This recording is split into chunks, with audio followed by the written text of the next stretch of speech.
नमस्कार आदरणीय दर्शकबिन, कार्यक्रम इमेज संवादमा यहाँहरूलाई हार्दिक स्वागत छ। आजको यस कार्यक्रममा हामी नेपालका दुई ठूला राजनीतिक दलका दुई युवा नेतासँग कुराकानी गर्नेछौँ र कुराकानी आसन्न संविधान सभाको बैठक, त्यहाँ उठ्ने मुद्दाहरू, सरकार र संविधान सभाले 1 वर्षभित्र संविधान दिने राजनीतिक दलहरूको कसम, यो विषयमा आज कुराकानी केन्द्रित गर्नेछौँ। हामीसँग हुनुहुन्छ नेपाली कांग्रेसका युवा नेता रामहरि खतिवडा। खतिवडाजीको तपाईँलाई कार्यक्रममा स्वागत छ। धन्यवाद। त्यसै गरी हामीसँग हुनुहुन्छ नेकपा एमालेका युवा नेता रविन्द्र अधिकारी। अधिकारीजी कार्यक्रममा स्वागत छ। धन्यवाद। सरकार दोस्रो ठूलो दल तपाईहरू कसरी हेरिरहनु भएको छ कांग्रेसभित्रको यो अहिलेको? म सबैभन्दा पहिला त के ठान्दछु भने हाम्रो लोकतान्त्रिक अभ्यास सुसंस्कृत भइसकेको छैन। हाम्रो आन्तरिक लोकतन्त्र सुदृढ भइसकेको छैन। हामीले एक आपसमा विश्वासका वातावरणहरू पनि निर्माण भइसकेका छैनन्। के देखिन्छ भने, कतिसम्म देखिन्छ भने, जब हामी केही निर्णय गर्दाखेरि, केही काम गर्नु पर्दाखेरि पार्टीभित्र पनि विभिन्न भागभण्डा लगाउँछौँ भनिसकेपछि त्यो पार्टी नै एउटा मोर्चा हो अथवा पार्टीको रूपमा छ, गुटहरूको मोर्चा जस्तो देखिन्छ। त्यसले गर्दाखेरि हाम्रो सबैभन्दा दलहरूभित्र त्यो खालको प्रभाव चाहिँ तपाईको पार्टीभित्र पनि देखिएको छ। कहीँ बढी होला, कहीँ कम होला, हैन? अर्को माओवादीहरू जहाँ चाहिँ देखिन्छ नि, हामीले यो आन्तरिक लोकतन्त्र सुदृढ नहुँदाखेरि, प्रभावकारी नहुँदाखेरि र त्यसलाई आत्मसात गर्ने कुरा नहुँदाखेरि यो उत्पन्न भएको हो। त्यसकारणले नेपाली कांग्रेसमा देखिएको पनि समस्या त्यही हो। अब अर्को भने डेमोक्रेटिक नर्म्सहरू, मूल्यहरू हामीले आत्मसात गर्न सकेनौँ। जस्तो कस्तो हुन्छ भने दलहरूभित्रै तपाईँले कतिपटक अध्यक्ष हुने अथवा चाहिँ कतिपटक प्रधानमन्त्री हुने अथवा चाहिँ एउटा सिस्टम एउटै व्यक्तिले कतिवटा पद ओगट्ने अथवा चाहिँ त्यसलाई पावर। अहिले जेनरली हेर्दाखेरि सुशील कोइरालाजी सभापति हुनुहुन्छ, हामीले त के मात्रै बुझ्छौँ भने सुशील कोइरालाजी प्रधानमन्त्री हो। हाम्रो पार्टीको अध्यक्ष गएर भन्नुभयो कि सुशीलजी सरकारको नेतृत्व गर्नुहोस्। आज हामीले बुझेको त त्यही हो। ठिक छ, भोलि उहाँहरूको संसदीय दल अर्को नेता बन्ने आवश्यकता बनेछ, हामी त्यति बेला चाहिँ कुरा गरौँला। मानिलिनुहोस् कांग्रेसबाट एबीसीडी 3 जना मध्ये कोही प्रधानमन्त्री होलान्, अब अर्को झगडा सुरु हुन्छ तपाईँहरूको सत्ता साझेदारीको, शक्ति बाँडफाँडको। तपाईँहरूले त भनि पनि सक्नु भएको छ कि तिमीहरूले सरकार कसरी सञ्चालन गर्ने हो त्यसको एउटा खाका लिएर आऊ। अवश्य होइन, त्यो कुरेर बसिरहनु भएको छ। तपाईहरूको माग चाहिँ के हो, के पाउनुपर्छ भन्ने? म चाहिँ हाम्रो पार्टीको मागको रूपमा होइन, आज हामी विगतको 4 वर्षको संविधान सभाबाट पनि गम्भीर शिक्षा लिनुपर्छ, पाठ लिन सक्नुपर्दछ। अर्को 2047 सालको परिवर्तन पछाडि हामीले बहुदलीय व्यवस्था सञ्चालन गर्यौँ, त्यसका कमजोरीहरूबाट पनि हामीले गम्भीर पाठहरू लिनुपर्दछ। हामी तिनै कुरा दोहोऱ्याएर, तिनै धन्दा गरेर, त्यति बेलाकै काम र धन्दा गरेर हामीले सफलता हात पार्न सक्दैनौँ। हामी पुरानै प्रवृत्ति, पुरानै शैली, पुरानै धन्दा गर्छौँ भने हाम्रा अगाडि असफलता बाहेक केही पनि हात लाग्दैन। त्यसकारणले हाम्रो पार्टी भनिरहँदाखेरि तपाईँले देख्नु भएको छ त्यो प्रवृत्ति र धन्दा भन्दा अलिकति माथि उठेर काम गरौँ भन्ने त्यो खालको सोच बोकेका नेताहरू त्यो भएको छैन, देखिएन।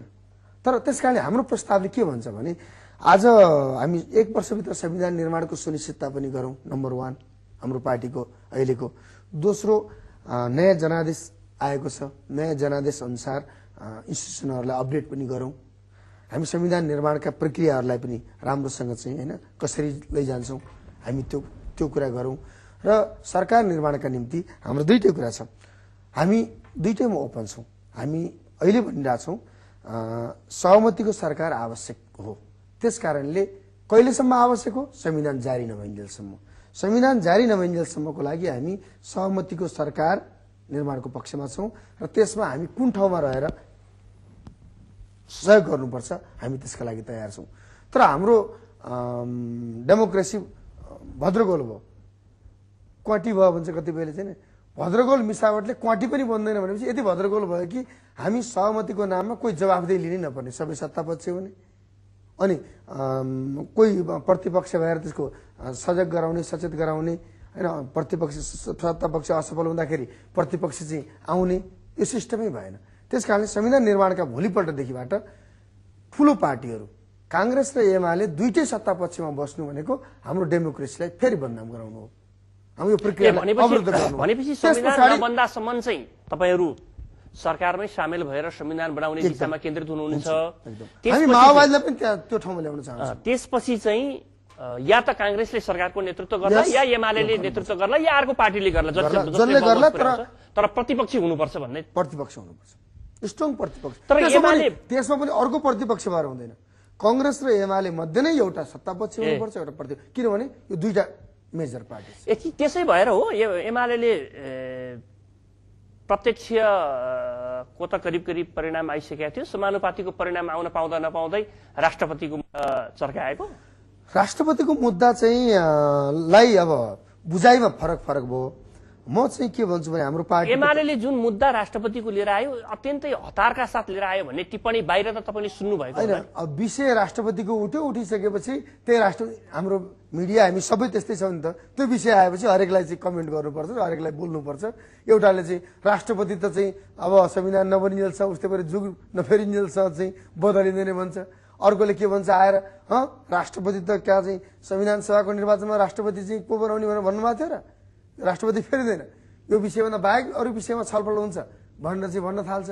त्यसपछि अनि अर्को पार्टी एमाले होइन यो त केही पनि होइन भनेर भनिरहनु त हुँदैन, त्यसमा बहसमा सामेल भयो। तर हाम्रो पार्टीको मान्यता के हो भने यो संविधान सभा आफैमा सार्वभौम संविधान सभा हो, जति पहिलो संविधान सभा थियो। अघिल्लो संविधान सभाले गर्ने कामको जनादेश पनि 62-63 सालको जनआन्दोलनको जनादेश अनुसार नै संविधान बनाउने हो। यसको पनि त्यही नै जनादेश हो, त्योभन्दा पृथक जनादेश होइन। जब यो आफैमा सार्वभौम हो भने संविधानमा भनेको छ संविधान सभाले संसदले राष्ट्रपति र उपराष्ट्रपतिको चाहिँ निर्वाचन गर्नेछ। अर्को संविधान सभा आयो, अघिल्लो संविधान सभाले अहिलेको राष्ट्रपतिलाई निर्वाचन गरेको थियो। अर्को संविधान सभा आयो, अर्को संविधान सभाले राष्ट्रपति र उपराष्ट्रपतिको निर्वाचन त्यसको उत्पत्ति गर्नु पर्दछ। सुन्नुस्, व्यवस्थाको कुरा गर्दाखेरि अनि यहाँ के भनाइ आउँछ, ल समय त अर्को संविधानबाट जारी नभइन्जेलसम्मको लागि भनेको छ नि त, त्यसकारण त मिल्दैन हो। यसमा एउटा कुरा के देखिन्छ भने दुईटा बाटा छन्। एक त राष्ट्रपतिले चाहिँ अब म चाहिँ वास्तवमा मेरो 5 वर्षको समय हो अथवा एउटा सामान्य अन्तर्राष्ट्रिय मान्यता हो, मैले यति गरिसके पछाडि मैले छोड्छु र राष्ट्रपति के गर्ने अरू गर्नुहोस्, उहाँले पदत्याग गर्नु पर्यो कि त संविधान अनुसार संशोधन गर्नु पर्यो। बाटा कानुनी बाटा यहाँ छन्।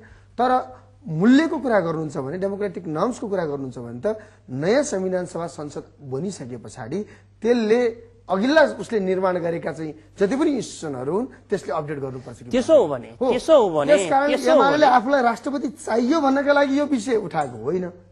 तर यो विषय जग बुझाइ त त्यही छ नि। जग बुझाइ त के सो त के देखिन्छ भने जग बुझाइ म आफै भन्छु नि, ठूलो पार्टी चाहिँ प्रधानमन्त्री हुने, दोस्रो पार्टी राष्ट्रपति हुने, तेस्रो पार्टी सभामुख हुने भन्ने टाइपको अघिल्लो पटकको हाम्रो बुझाइ थियो। त्यही बुझाइ अनुसार बुझियो। तर मलाई लाग्दछ, म के ठान्दछु भने हाम्रो पार्टीको मान्यता पनि के हो भने राष्ट्रपति फेरि अहिलेको राष्ट्रपति भावनाको कुराले मात्रै भएन, उहाँ एकदमै सम्मानित हुनुहुन्छ, हामी सबैले रेस्पेक्ट गर्छौं। तर अझै सम्मानित हुनको लागि त अपडेट हुनु पर्यो। त्यसो हो भने अघिल्लो संविधान सभाले बनाएका संरचनाहरूमा नयाँ जनादेशसँगै परिवर्तन हुनुपर्छ भन्ने मान्यतालाई आधार मान्ने हो भने अघिल्लो संविधान सभाले बनाएका र गरेका कामहरूको स्वामित्व तपाईहरु कुन आधारले ग्रहण गर्नुहुन्छ? यो त आफैमा सार्वभौम सम्पन्न एउटा संविधान सभा हो। यसमा त अघिल्लो संविधान सभाले जे बनाएको छ त्यसलाई हामीले अपनत्व ग्रहण गर्ने भन्यौ। तर कसले गर्ने भनेको? पोलिटिकल पार्टीले गर्ने भनेको, निसन्देह हैन। संविधान सभाले त्यसलाई ग्रहण गर्दाखेरि पनि उसले चाहिँ ग्रहण गरेन, उसले मान्यो भने नै ग्रहण हुन्छ। मान्ने यस अर्थमा हुन्छ कि हिजो बनाउने पनि कांग्रेस, एमाले र माओवादी नै थिए।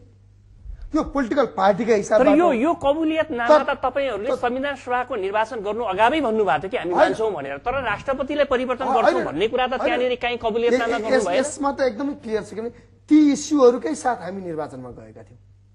त्यसकारणले ती कुरालाई हामीले मान्छौं भनेका हौं। मेरो भनाइ ठीक छ, तपाईमा मेरो सहमति छ। तर त्यो कबुलियत नामा गरिरहँदाखेरि तपाईहरुले राष्ट्रपति नयाँ जनादेशसँगै हामी परिवर्तन गर्छौं भन्ने कुरा त कतै उल्लेख गर्नु भएन। एउटा कुरा के छ भने नि सबै कुराहरु चाहिँ यद्यपि संविधानमा लेख्नु पर्थ्यो, त्यति बेला कमजोरी भएको छ, त्यो चाहिँ अध्यादेशमा पनि कमजोरी भएको छ, हाम्रो दूरदर्शिताको अभाव छँदैछ। तर एकछिनलाई लेखेन, काहीँ पनि नो भनेर छ भनेर बसिरहने भन्ने कुरा राखिरहने भन्ने कुरा आउँछ। तपाईकै आउँछ म यही विषय डेमोक्रेटिक तरिकाले अपडेट हुनु पर्दछ। आवधिक ठीक छ। एमालेको धारणा पछिल्लो जनादेश अनुसार राष्ट्रपति पनि परिवर्तन हुनुपर्छ। उहाँ सजाउनुभन्दा अगाडि म के मान्यता राख्छु भने त्यति भनिरहँदाखेरि पनि राष्ट्रपतिले शपथ ग्रहण गराउने, सरकार आह्वान गर्ने, नीति कार्यक्रम, बजेट यो एउटा प्रक्रिया सिद्धिसकेपछि स्वाभाविक प्रक्रियाबाट चाहिँ अर्को राष्ट्रपति चाहिँ बनाउनु पर्दछ। Free live TVs with every phone recharge. Make your international call through your PC, iPhone, Android mobiles or any other mobile phones. You can also make phone calls from your land phone at the cheapest rate. India 2 N per minute, Pakistan 10 N per minute, Bangladesh 1.9 N per minute, Nepal 8 N per minute. For more details, please contact SoftBank mobile numbers 08035229321 and 08048083543. You can watch the TV channels on your PC, iPhone, Android mobiles, iPad or TV. Hurry up, get your ID and password and watch live TVs free. हुनु पर्दछ। यो अहिलेको राष्ट्रपति कांग्रेसको राष्ट्रपति हो, नेपालको गणतान्त्रिक नेपालको पहिलो राष्ट्रपति हो। मैले राष्ट्रपति खाली भएर राष्ट्रपतिको चुनाव हुनुपर्छ भनेर राष्ट्रपति खाली भएको कुरा मलाई थाहा छैन। हामीले संविधान सभाको चुनाव अगाडि सबै पोलिटिकल पार्टी, त्यहाँ अहिले रविनजीले भन्नुभयो, एमाले पनि थियो, कांग्रेस पनि थियो, माओवादी पनि थियो, मधेसी मोर्चा पनि थियो। हाम्रो एउटा पोलिटिकल उच्च स्तरीय राजनीति संयन्त्र गठन गर्यौं। त्यसले दिएको इन्च र फुल स्टप कमा पनि परिवर्तन नगरिकन चुनाव गराउनु पर्ने भयो। सरकारले पनि मन्त्रीमण्डल कसरी बनाउने प्रधान न्यायाधीशलाई प्रस्ताव ल्याए माओवादीले, हामीले नमान्दा मान्यौं। ल प्रधान न्यायाधीशले राजीनामा पनि दिनु नहुने, त्यसपछि सचिवहरूलाई मन्त्री बनाउनु पर्ने, अरू कोही बाहिरको पोलिटिकल पार्टीको पनि राख्ने नहुने, जे हुन्छ त्यही मान्यो। को बसेर एमाले, कांग्रेस, माओवादी र मधेसी मोर्चा सम्पूर्ण त्यतिखेर मेजर पार्टीहरू कसरी जाने चुनावमा? पहिलो घेरामा पुलिस बस्ने, दोस्रो घेरामा सशस्त्र बस्ने, तेस्रो घेरामा आर्मी बस्ने, चुनाव यसरी सम्पन्न गराउने, अनि बम पुलिसहरू यसरी राख्ने, त्यसरी सम्पन्न भयो। सम्पन्न भएर अलिकता कम्पिटिसन कांग्रेससँग नआउन्जेल चुप्प लागेर उहाँहरूको नेता कोही बोल्नु भएन। एउटा नेता त अलिकता भोटमा कम हुने बित्तिकै 12 बजेसम्म बस्नुभयो, 12 बजे पछाडि धाँधली भयो भनेर एउटा पार्टीको नेता त बाहिरै हिँड्नुभयो, मतगणना बस्दिन भन्नु। अर्को पार्टीको नेताहरू के भन्न थाल्नु भने हामी पनि हाराहारी कांग्रेस बराबरी आयौं है, हाराहारी आयौं, अब राष्ट्रपतिको चुनाव हुनु पर्छ। हाराहारी त आके हो नि, तपाईहरु भन्दा धेरै कम त एमाले पनि भयो। मैले त्यो हाराहारी शब्दलाई कसरी प्रयोग गर्ने? हामी 20-21 सिट बढी होला, घटीको कुरा होला, कोही तलमाथि त्यो हो। खै अब यो म यतातिर जान चाहन्न, तर यसमा तपाईको के हो भने मट्याङ्ग्रो एकातिर हान्ने, चरो अर्कोतिर मार्ने खेल हो। त्यसको बार्गेनिङ के, सुन्नुस् न, त्यसको बार्गेनिङ के हो भने म रविनजीलाई हैन, उहाँको नेताहरूको, उहाँहरूलाई पनि पार्टीभित्र अघि तपाईले मलाई क्वेशन्स गरे, तीनटै नेतालाई समायोजन गर्न बडा गाह्रो छ। माधव नेपालजी एकचोटि प्रधानमन्त्री भइसक्नुभयो, झलनाथजी पनि भइसक्नुभयो, अब केपी ओलीजी अब पार्टी सभा महाधिवेशन आउँदैछ, तुरुन्तै वैशाखमा महाधिवेशन डिक्लेयर गरिसक्नु भएको छ। कसलाई कहाँ थन्क्याउने, यो तीर हान्न पाए एउटालाई त्यहाँ थन्क्याउँथे, एउटालाई पार्टीमा थन्क्याइन्थ्यो, एउटालाई प्रधानमन्त्री सभापति के बनाइन्थ्यो भने तीर हान्नका लागि राखिएको प्रपञ्च जस्तो लाग्दैछ मलाई। नभएदेखि अरू बेला हामी कुरै नगर्ने भनेको संविधानमा राष्ट्रपति परिवर्तन गर्ने कुरामा सहमत छैन। रामबहादुर यादव कांग्रेससँग नजिक टाढाको कुरा होइन। म तपाईलाई अर्को पनि उदाहरण दिन चाहन्छु। अहिलेको बेला हामीले सबै जात वर्ग सम्प्रदायको प्रतिनिधित्व सबै ठाउँमा गराउने हामीले समानुपातिक पद्धति पनि लिएर आएका छौं। खैर त्यसका धेरै विसङ्गति र विकृतिहरू अहिलेको यो समानुपातिकबाट सभासद छान्ने क्रममा धेरै विकृतिहरू देखिएका छन्। नाता गोता कुटुम्बमा आफ्ना बैठके सूचीकार कुचीकार भन्दा बाहेक नछान्ने प्रवृत्ति पनि आयो। कसैलाई जेठान श्रीमती ज्वाइँ सम्धि के सब ओरा घरका परका सबै चाहिए, यो प्रवृत्ति पनि थियो। तर एउटा कुरा हेर्नुस्, अहिलेको राष्ट्रपति र उपराष्ट्रपतिको कुरामा तराईको प्रतिनिधित्व गर्नुभएको छ उहाँले। हामीले त्यसलाई पनि बिर्सिनु हुँदैन मुलुकलाई। त्यसैले अहिलेको तत्काल संविधान जारी नहुन्जेलसम्म संविधानमै हामीले उल्लेख गरेका छौँ, अर्को संविधान जारी नहुन्जेलसम्म राष्ट्रपति परिवर्तन नगर्ने भनेर भनेका छौँ। हामीले 1 वर्षमा हामीले संविधान जारी गर्छौँ भनेर जनताका बीचबाट कसम खाएर चुनाव जितेर आएका छौँ भने 1 वर्ष किन वेट नगर्ने? संविधान तपाईँहरूले नेपालका दलहरू त देखेका हुन्, कामहरू देखेका हुन्। 2 वर्षभित्र संविधान दिन्छु भनेर कसम खाएकाहरूले 4 वर्षसम्म कसरी यो देशलाई चाहिँ तानेर लिएर गयो भन्ने कुरा नि देखेको हो। यो संविधान मान्नुस् 1 वर्षभित्र बनेन भने यो राष्ट्रपति भन्ने पद कति वर्षसम्म तानेर लानुहुन्छ? एउटा कुरा हो, त्यही भएर पोलिटिकल पार्टीको सहमति गरौँ न। 1 वर्ष भनेका छौँ नि त हामीले। त्यसो हो भने राष्ट्रपतिका सन्दर्भमा उठेको विषय कसरी टुङ्गो लाग्ला? सहमतिमा टुङ्ग्याउनु पर्छ। यसलाई ठूलो विवादका रूपमा जनताका माझमा लगेर उछाड पछाड गर्ने बेला पनि छैन र मलाई लाग्छ पोलिटिकल पार्टीहरू बीच सहमति हुन्छ र 1 वर्षमा संविधान जारी भएपछि राष्ट्रपति परिवर्तन गर्ने पक्षमा सबै पार्टीहरू सहमत हुन्छ। रविनजी, यसको कसरी टुङ्गो लाग्ला? म एउटा यदि आफ्ना स्वार्थलाई, व्यक्तिगत स्वार्थलाई धक्का दिन्थ्यो भने ज्यामितिका स्वयंसिद्ध तथ्यहरूमाथि पनि मान्छेले प्रश्न चिन्ह खडा गर्थ्यो अरे कि एउटा भनाइ छ। हामीले राष्ट्रपतिको पदलाई आफ्नो स्वार्थलाई धक्का दिने र फाइदा हुने कुरासँग नजोडौँ। यो एमाले पाउने अथवा कांग्रेसको भइरहेको यसबाट पनि नजाउँ। हामीले कस्तो सिस्टम बनाउने, कस्तो पद्धति बनाउने, पद्धति सिस्टमहरू राम्रा बनाइयो भने भावनाले मात्र त अगाडि जान सक्छ। पद्धति त तपाईँहरूले लताइसक्नु भयो। तपाईँलाई यहाँनिर जोड दिएको पद्धति तपाईँले भने पद्धति त तपाईँहरूले लताइसक्नु भयो। किनभने संविधान सभा आह्वान, बैठक आह्वान गर्ने जस्तो कुरो हो। संविधानमा के छ भन्ने धारा समातेर तपाईँहरू जब अगाडि बढ्नुभयो, पद्धति त लताइसक्यो। दुनियाँमा त राष्ट्रपतिले नै आह्वान गर्ने त्यो चलन हो नि। अन्तर्राष्ट्रिय प्रचलन एउटा सुन्नुहोस्, कुरा के छ भने नि यही त सुरु भयो। हामीले एउटा दोहोरो मापदण्ड बैठक कसले बोलाउने? मैले त बोलिरहेको थिएँ त्यति बेला। मलाई लाग्छ यहाँ आएर पनि मैले भनेको थिएँ कि बैठक चाहिँ राष्ट्रपतिले बोलाउनु पर्छ, अन्तर्राष्ट्रिय प्रचलन हो। फेरि राष्ट्रपति अपडेट हुनुपर्दछ, त्यो पनि अन्तर्राष्ट्रिय प्रचलन हो। हामीले आफूलाई चाहिँदाखेरि एउटा तर्कको सहारा लिन्छौँ, एउटा अर्को कुरा चाहिँदा अर्को तर्कको सहारा। नेपालीमा एउटा छ नि, के अरे दुलाभित्र साँप देख्यो भने चाहिँ हात बाहिर गर्ने हैन, माछा देख्यो भने। यो दोहोरो मापदण्ड हामीले हटाउँ। 1 वर्षभित्र संविधान निर्माणको सुनिश्चितता गरौँ। त्यसका लागि हामी सबै मिलेर यसलाई समाधान गर्छौं। तर स्वार्थलाई अगाडि सार्यो भने यो समस्या समाधान हुँदैन। अब अर्को प्रश्न, संविधान सभा बैठक आह्वान भएको छ 8 गते। त्यो बैठकमा अघिल्लो संविधान सभाले गरेका कामहरूको स्वामित्व लिने ढंगले अगाडि बढ्नुपर्छ या यो सार्वभौम हो त्यसकारण यसले आफ्नै बाटो अँगाल्न सक्छ? यसमा त सबैभन्दा मुख्य कुरा के छ भने गएको संविधान सभाले गरेका निर्णयहरूलाई कसरी स्वामित्व ग्रहण गर्ने भन्ने प्रश्न नै आजको सबैभन्दा जटिल प्रश्न हो। स्वामित्व ग्रहण गर्ने भन्दैमा स्वामित्व ग्रहण हुन्छ कि हुँदैन, कसरी गर्ने, कसरी लिने? जस्तो म अघिल्लो संविधान सभामा पनि भएको एउटा सदस्यका नाताले म त्यहाँभित्र पनि कठिनाइहरू देखिरहेको छु। तपाईले अब चाहिँ विषयगत समिति बनाउनु छ कि बनाउनु हुँदैन, संवैधानिक अर्को कुनै समितिहरू बनाउनु छ कि बनाउनु हुँदैन, त्यही लेखेकालाई खर्र गर्नुहुन्छ कि के गर्नुहुन्छ? कुरा के छ भने त्यहाँभित्रका हाम्रा पूर्ण सहमति भएका विषयहरूको चाहिँ दलहरूको जुन स्पिरिट छ त्यसलाई कायम गर्ने, यो त नैतिक प्रश्न हो। म अघिल्लो संविधान एकदम म यसमा अलिकति प्रश्न होला। यसको मतलब हामी त्यहाँभित्र उठेका भावनाहरू जनआन्दोलन 62-63 को चाहिँ नि जुन जनादेश छ हामीलाई प्राप्त भएको त्यो भावनालाई हामी तलमाथि गर्न सक्दैनौं। तर त्यहाँ के अक्षर लेखिएको थियो भन्ने कुरामा यो संविधान सभा बाँधेर बस्न सक्दैन। के हुन्छ भने एक त स्वामित्व लिने भनेको सबैभन्दा नैतिक कुरा हो।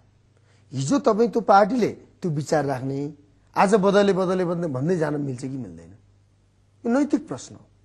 त्यसकारणले अब हामीले बरु छोटो फास्ट ट्र्याकबाट कसरी गर्ने, तर प्रारम्भ त यो संविधान सभाले काम सुरुवात गर्नै पर्छ।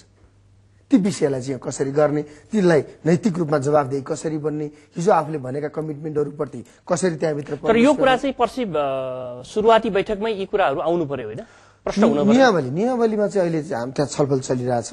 कहिले कहिले अनौपचारिक रूपमा हामी छलफल पनि गर्छौं। त्यसमा अघिल्ला विषयहरूलाई कसरी लिने भन्ने एउटा नियमावली भित्र पर्ने भयो, त्यतैभित्र पर्छ। रामरजी, जस्तो यही प्रश्न तपाईलाई, यो सार्वभौम हो। अझ तपाईँ अघिल्लो संविधान सभामा हुनुहुन्न थियो, तपाईँ अहिलेको संविधान सभामा चुनिएर आउनु भएको छ। तपाईलाई लाग्दो होला सबै काम अहिलेकोले गर्ने नि, किन अघिल्लोको भारी बोक्ने भन्ने केही कुराहरू मान्न पनि सक्ने आधारहरू छन् र मान्न पनि सक्नुपर्दछ। जुन कुरामा सबै पोलिटिकल पार्टीहरूको सहमति भइसकेको छ, जहाँ बखेडा निकाल्नुपर्ने जरुरी छैन। तर कतिपय कुराहरूमा पोलिटिकल पार्टीहरूले उठाएका मुद्दाहरूमा जनताले नै त्यसलाई अस्वीकार गरिसक्यो। कतिपय मुद्दाहरू ती कुराहरू फेरि तपाईँको अलिकता रिथिङ गर्नुपर्ने बेला पनि आएका छन्। जस्तो हामी अक्षरशः अगाडि बढ्न सक्दैनौँ अघिल्लो कामलाई बोकेर, ढड्डालाई बोकेर। तर त्यहाँभित्र उठेका ६२-६३ आन्दोलनका मुख्य कार्यभारहरूलाई छोड्न सकिँदैन। अबको 1 वर्षभित्र नेपाली जनतालाई संविधान दिने गरेर संविधान सभाको पहिलो दिनदेखि यात्रा सुरुवात हुनेछ या छैन? हामी त्यो बाटोमा लाग्छौँ। त्यस विशेष गरी अझ युवा सभासदहरू जति आउनु भएको छ, हाम्रो राजनीति प्रारम्भ तीबाट सुरुवात भएकोले त्यस बाटोमा हामी कोहीसँग सम्झौता गर्ने पक्षमा जानु हुँदैन र फेरि एउटा राजा हटाएर अरू 10वटा भोडे टाकुरे राजाहरूले भनेको आदेश नमानिकन पहिलो संविधान सभाबाटै हाम्रो पहिलो काम चाहिँ 1 वर्षभित्र संविधान जारी गर्नेतिर लक्षित हुनुपर्दछ। प्रवीणजी, म चाहिँ 3टा सन्दर्भ राख्न चाहन्छु। सबैभन्दा पहिला हामी संविधान सभाबाटै संविधान बनाउँछौँ र संविधान सभाभित्रै संविधान बनाउँछौँ। रिसोर्ट र होटलहरू चाड्दैनौँ, कहीँ पनि जाँदैनौँ। संविधान सभाका सदस्य सार्वभौम हुन्, जनताका प्रतिनिधि हुन्, उनीहरू नै फैसला गर्ने अधिकारीहरू हुन्। कहीँ गएर हुने। दोस्रो हामी यो संविधान सभामा तिनै राजनीतिक दलहरू आएका छौँ जो जनआन्दोलनकारी शक्ति हौँ। अङ्कगणितमा कोही तल र माथि परियो होला। त्यसकारणले ६२-६३ सालको जनआन्दोलनका जनादेशप्रति हामी सचेत छौँ। त्यही जनादेश अनुसार नै बनाउने हो र पूर्ण सहमति भएका कुराहरू, सबैको पूर्ण सहमति भएका कुरालाई अपनत्व ग्रहण गरेर बाँकी विषयमा छलफल गर्न जाने हो। तेस्रो, यति कुरा गरिरहन पनि कानुनी प्रश्नले, संवैधानिक प्रश्नले, अस्ति समिति त तिनै त होइनन्, कुन तरिकाबाट बनाउने? म त अहिले के भन्दैछु भने हिजो हामी बटम टु टप गर्यौँ, धेरै उपसमितिहरू, विषयगत समिति बनाएर अनि माथि ल्यायौँ। के आज हामी टप टु बटम गर्न सक्दैनौँ? त्यसका कुराका आधारमा, अघिल्ला कुराहरूका नि आधारमा, एउटा डिस्कसनका आधारमा एउटा संवैधानिक मोडल अलिकति परिवर्तन गर्न सक्छौँ। पुलिस समिति निर्माण गरेर टप समिति बनाएर त्यसले ड्राफ्ट तयार पार्ने, त्यो ड्राफ्टमा छलफल गर्न सक्छौँ कि सक्दैनौँ? त्यो फास्ट ट्र्याक मोडलमा हामी जान्छौँ। तपाईको विचारमा 1 वर्षभित्र पुरानै मोडलमा जाने हो भने त्यो फास्ट ट्र्याक मोडल होइन। तपाईको विचारमा 1 वर्षभित्रमा संविधान दिने गरेर यात्रा सुरु हुनेछ या यो किचलो फेरि बढ्नेछ? तपाईँले कस्तो बाटो चाहिँ छोटो द्रुत मार्ग अपनायौँ र हामीले एक आपसको समझदारी विकास गर्यौँ र प्रक्रियामा पनि विश्वास गर्यौँ। यदि हामी सहमति हुन सकेनौँ भने यो प्रक्रियाबाट टुङ्ग्यौँ भन्ने कुरामा विश्वास गर्यौँ भने हामी 1 वर्षभित्रमा संविधान राम्रोसँग दिन सक्छौँ। यहाँ त समझदारीको अभाव हो, यहाँ त मेरो आफ्नो स्वार्थ, विश्वासको पनि अभाव हो। अघिल्लो संविधान सभामा त विश्वासको पनि अभाव हो। धन्यवाद। तपाईँहरू दुवैजनालाई निर्धारित समय सकिएको छ, तपाईँहरूले समय दिनुभयो, कुराकानी रमाइलो हो। धन्यवाद। धन्यवाद। धन्यवाद तपाईँ श्रोताहरूलाई पनि, दर्शकहरूलाई पनि। 2 युवा नेतासँग कुरा गर्यौं, 2 मुख्य दलका। संविधान सभाको बैठक माघ 8 गते बस्दैछ। हामी चाहन्छौं प्रत्येक पलहरू, प्रत्येक क्षणहरू, प्रत्येक सेकेन्डहरू, प्रत्येक मिनेटहरू, घण्टाहरू महत्त्वपूर्ण छन्। गफ होइन 1 वर्षभित्र संविधान दिने कुरा। थुप्रै विमतिहरूलाई चिर्दै संविधान दिनुपर्छ। त्यसैले अघि उहाँहरूले पनि भन्नुभयो, कुनै रिसोर्ट, कोठा चोटा, केही सिन्डिकेट, केही व्यक्तिहरूको छाया संविधान सभा नबनोस्। प्रत्येक सेकेन्डको हिसाब गरेर अगाडि बढ्यो भने सम्भव छ।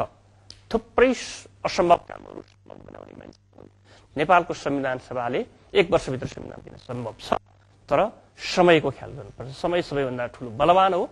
अघिल्लो संविधान सभामा सबैभन्दा ठूलो दल बनेको दललाई यही समयले नै तेस्रो दलमा झारिदियो। अहिले पहिलो र दोस्रो ठूलो दल बनेका नेताहरूले यो समयलाई ख्याल गरेनन् भने सायद परिणाम उल्टन सक्छ। यति भन्दै आजको यस कार्यक्रमबाट बिदा चाहन्छु। नमस्कार।